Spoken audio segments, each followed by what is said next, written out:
What's going on, everybody? Welcome back to another exciting episode of Talks with Chepe. Today in studio we have Kyle Watson, founder and owner of Dead Sweet. We're going to talk about what it takes to be a business owner and how to keep up with these modern trends. So let's get started.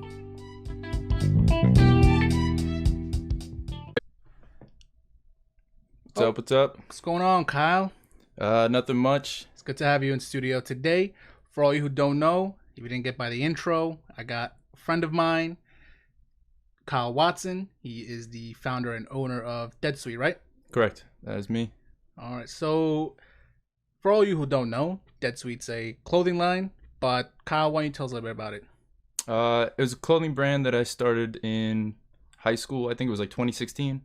Started just as like an idea. I was like drawing like sketches in my notebook or whatever, and it just turned into this clothing brand. Yeah. Yeah, so you're trying to like stay modern and stuff like that, and things in with that nature. Just or was it something you just start off because you were bored and you were like, you know what, I want to make a difference and some shit like that. You know what I'm trying to say? I wanted to make like my kind of like stamp on the world. You know what I mean? Like have my own how you say, like a leave your mark on it. What you were saying? Yeah. Something that people can relate to. Yep. Perfect. I mean, besides the clothing line, you want to tell anybody about yourself? You know what your interests are, and things like that. I know that. So that way we can get an idea of what really is behind the mind of Dead Sweet. Well, Dead Sweet wasn't always it's a skate brand, but wasn't always revolved around skate. My first love was obviously riding dirt bikes, and yeah,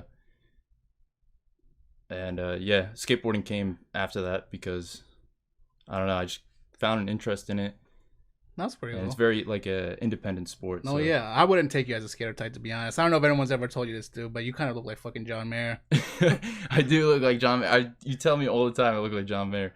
Listen, I can tell you stories of when we've gone out to bars and stuff, and this man, for some reason, everyone that comes up to him tells me he's like John Mayer. That's why I think he looks like it. But I don't take you as the skater type, and for you to say you like dirt bikes and stuff, so it's kind of cool, and come up with your own clothing line, things like that. So, it's interesting because I can see how some people relate with it, especially around in our community. There's a lot of there's a big skating scene, I guess you want to say. I mean, I've never been a part of it, so maybe you can talk more about that. No, the skating scene is very huge. I think the thing I love about it the most is it's very individualist. I can't even speak. No, it's alright, man. My first time on individual kind of sport. So yeah, is that the same thing kind of thing with like motocross? Yeah, right? motocross as well, and any kind of racing. So I know you said you started this back when you were in high school when you were 16, but did you have help from anybody starting a clothing line, or is it something for because I'm sure there's people out there who are thinking about starting their own business, especially now that we have all this spare time during the COVID and quarantine. So I mean, that's how I got started on my podcast, because I wanted to pursue something I always wanted to do. Do you have any advice for anybody trying to start their own business? I know it's different times from 2016, but it's still relatable, I think my advice would be don't do it for the money. Definitely do it for the just the love of what you want to do, you know what I mean? That goes for anything though. Yeah, I know that you probably have a lot of up and downs, right? I'm sure in the beginning it was kind of hard compared to now, right? Yeah, there's like years on and years off. I'm like working on Dead Sweet, so is it is there something that you wish you knew now, looking back 4 years, later, that you knew in the beginning, or someone would have helped you along the way that, could have made the brand bigger, or not even? I mean, I'm sure it's big now. You have a good following on Instagram. You get a lot of orders and everything like that. But something that would have, helped you along the way. I don't even know. I think social media now is like a big help because you're able to push out advertisements and stuff. Facebook advertisements, Instagram advertisements. And just get on social media, whatever platform it is. Just get content out there. No, for sure. Especially, I mean, that's the biggest thing I see nowadays is people don't fucking take advantage of social media.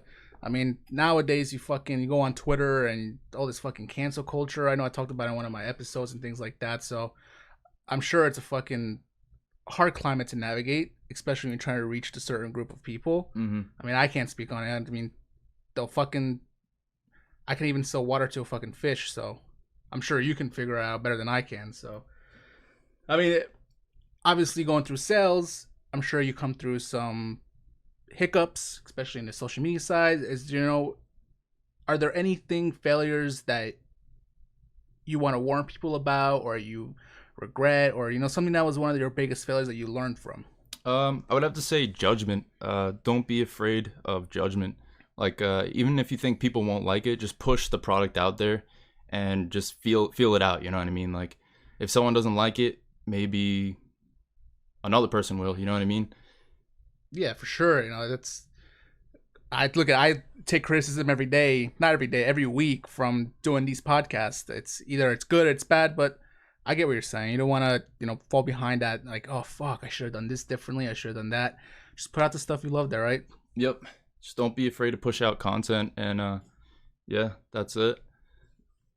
So, someone who wants to maybe get into the clothing line, I don't know, or they want to do something like a magazine or something in regards to the skate scene or motocross or whatever it may be. Do you have any advice for them to, you know, what you could teach the people? Um, my first big advice would be stay consistent. Don't fall behind. Definitely keep pushing stuff out there, like I said, and Just content. keep chugging. Yeah. Yeah, I'm sure you see that all the time on social media too. I listen to a lot of like Gary Vee and things like that. Those are people who like inspire me Yeah. to do like, keep putting content out. So I'm sure you can relate to that. I'm sure everybody can. And I know going back in the beginning, you said that social media was a big influence on, getting your brand or anything out there. But are there any other resources or anything else that you can, that you used or you think that people can use nowadays or take advantage in 2020 that you didn't have maybe back in 2016? Um, there's definitely a lot of websites that help you create like t-shirts very easily, for the beginning at least, like Custom Ink or Uber Prints. That's if you're starting a clothing brand. You have all these easy internet websites to use to your advantage. So when it comes to coming up with a design, like you said on these websites, is it something that you come up with on your own on the top of your head, or is it you have like a team that you work with that helps you come up with these different ideas and everything like that?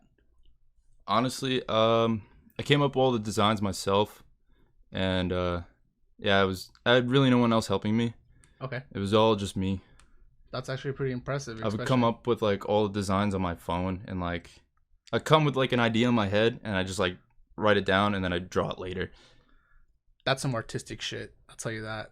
I wouldn't be able to do that. To always write everything down first, but hey, I'm not in the clothing line business, so I wouldn't know. I'm not. I mean, I'm not saying the designs are good. Well, I'm they're sure. decent. It makes for like the aesthetic. You know what I mean, though. Yeah, I mean, I'm sure they have to be somewhat good. I mean, people are obviously buying them.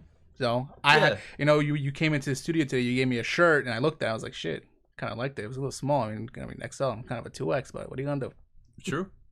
But no, but I like your designs. And you go on the website, you can see all the different designs in there.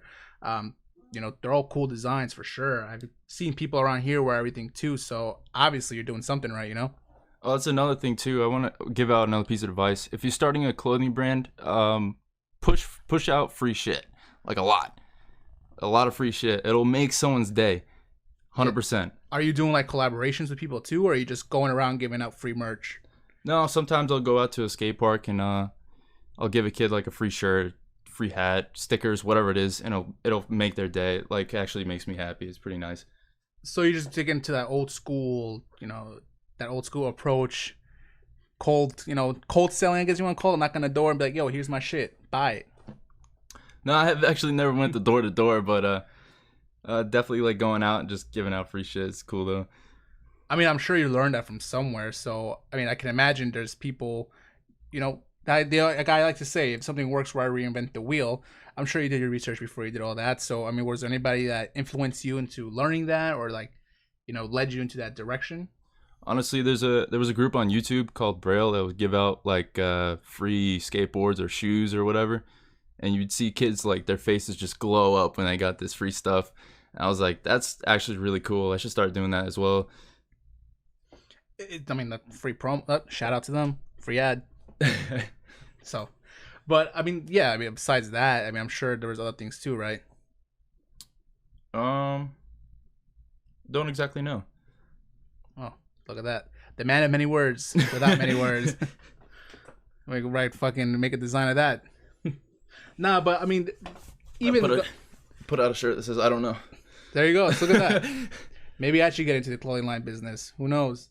But I mean, maybe if I do, I mean, what's some myths and stuff that we should, be able to look out for?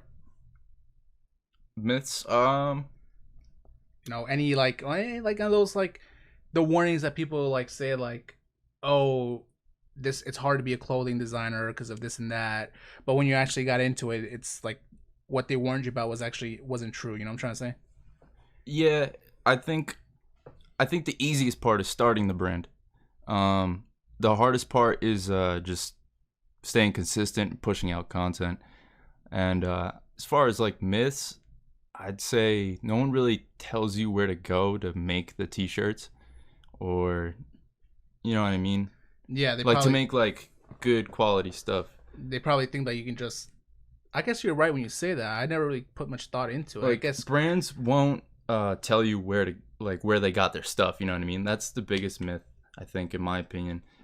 Okay, yeah, and then like I was, like you were saying, I guess the hardest thing is actually starting the brand. I guess because once you get your feet on the ground, it's like just like pretty much walking, and then you run into it, and then you go from there, right? Mm-hmm. So it's an interesting take. I mean, I can speak on my half. I mean, I guess that was my hardest thing too when I started the podcast. It was just starting it, but I know I spoke on it in other episodes, but I'm sure it was something you always wanted to do, right? That you said, you know what, fuck it, I'm just gonna do it. Yeah, you eventually come to terms and you're like, you know what, I'm just gonna go for it, full send. So let's do a little game here. So let's say the roles were reversed. You were in my shoes right now, interviewing me, a clothing line expert. What are some things that you would want to ask yourself, I guess, to like, so you can learn more about yourself? You know what I'm trying to say? Well, I don't even know. That's such a hard question. I know, throw a little curveball there, but trying to see what put you on the spot, see what goes through the mind of the great Kyle Watson. I'm not good with podcast stuff. I'll say that. I wish I was a little better with it. Yeah, no, but I mean that comes with the nature of it. It's I appreciate you coming here to do this to begin with. I mean, I've reached out to a bunch of people. Obviously, they didn't want to do anything because some people don't like talking. I was excited to come out. I was like, yeah, I'm coming out. So I appreciate you coming out here and actually doing it. So it's not for everyone to sit here and just talk for how long. It's definitely hard, no doubt. I mean, you watch all these different, podcasts and things like that. I mean, obviously my favorite is Joe Rogan. I don't know if you listen to anybody else. I listen to Joe Rogan. I listen to a few others. There's one called Jawfy where they like draw designs and they talk. I thought it was pretty cool. Yeah, I had to give that a look. One of my favorite ones. I mean, actually was just listening to the one with Post Malone before you got here. Joe Rogan did. So he was talking about aliens and shit. I mean, you're coming from a guy who takes ideas and designs from everywhere. What do you think about that? You think that you may incorporate some alien designs into your brand? I've already kind of threw it out there. I have one design where it's like the Earth and kind of like a skull's face on it, and I'm like, that was a cool idea. So I don't know how to tie in with aliens, but I was like, it's a cool design. Yeah, no, I mean I can see what you're trying to say with that. I mean, obviously, I hope the Earth is round in that T-shirt, right? Yeah, so I spherical oblique sphere, as they call it. You have like any? I mean, maybe make a design like all these modern trends ones now with like space and stuff like NASA and things like that. As the man Donald Trump himself says, Space Force, it's gonna be fantastic. Maybe make some type of design like that, like an alien one. I don't know. I'm just fucking talking out my ass. What the fuck do I know? I think as a clothing brand, you can't follow trends. You got to make your own. Yeah, I was actually gonna ask you about that. So you just said it now. You don't follow trends, which is interesting because I feel like whenever I buy clothes, I'm a fucking season behind, or I'm behind on trends.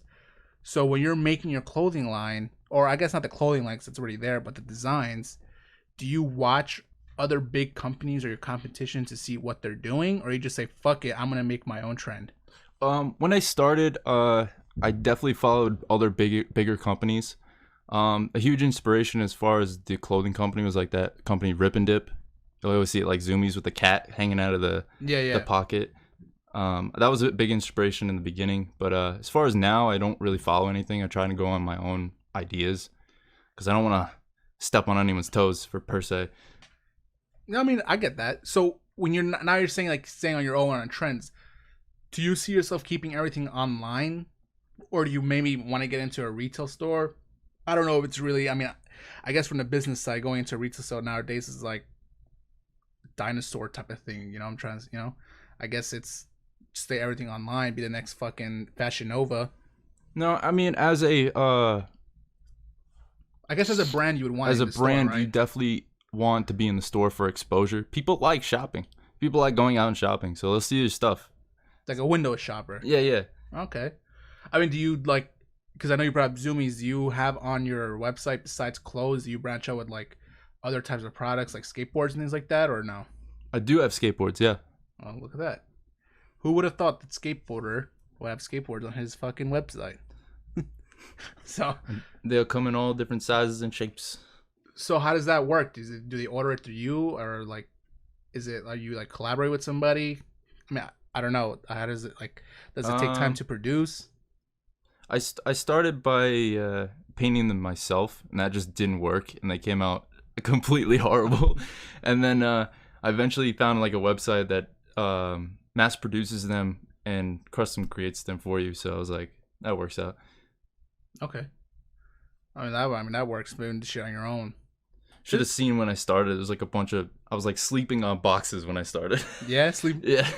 So it's like you're making your own type of thing though. But that's what you gotta love about it, you know? It's like you live in that American dream. I mean, obviously you want to make this your full-time gig, which I imagine it is, right? So, you're doing your clothing line and you're doing all this. So it's a full-time job, obviously. So it's great to see you live in that dream of like, say, fuck it. I'm gonna do it. Fuck everyone else and what they think.